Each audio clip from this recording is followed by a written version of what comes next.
Seoul, the Korea Herald, Asia News Network, the news that the two Koreas have agreed to schedule a third meeting between their leaders in Pyongyang in September raises a number of questions.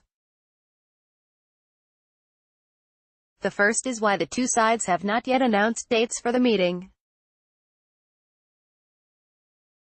The joint press statement for the high-level inter-Korean talks held on Monday at Panmunjom said only that President Moon Jae-in and North Korean leader Kim Jong-un would meet in Pyongyang in September. More baffling is the strong indication from the North Korean chief delegate, Ri Sun-kwon, that the two sides had in fact decided when to hold the Pyongyang meeting.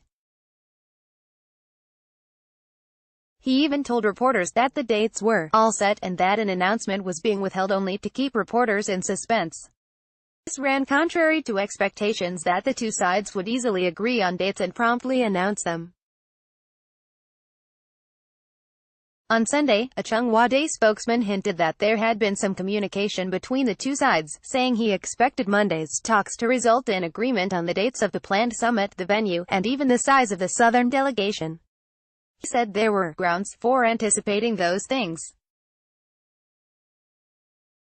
That added fuel to speculation that the two sides had already agreed to set up the Moon-Kim meeting either late this month or early next month. The same Chung Hwa-dae, South Korea's presidential office spokesman, said after Monday's high-level talks that it would be difficult for the two leaders to meet early next month, indicating that the meeting might take place in mid-September or later. Unification Minister Cho Myung-gyan, who headed the southern delegation to Monday's high-level talks, also said the two sides would consider various factors when setting the dates. But this falls far short of an adequate explanation for the failure to announce the dates to the public. The length of the press statement, just 3 paragraphs, is another source of questions. It seems like one more indication that the two sides had differences over key issues and decided to conceal from the public much of what they had discussed. The high-level talks drew keen attention not only because they laid the groundwork for the third meeting between Moon and Kim, but also because of the timing. They coincided with a deadlock in the progress of denuclearization work between the North and the U.S.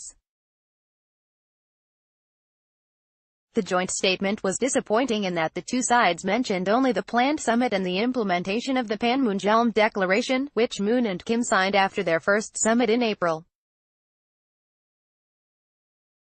A bigger cause for concern is the possibility that the South and the North might team up to put pressure on the U.S. to accept one of the North's key demands, an early declaration of the end of the Korean War.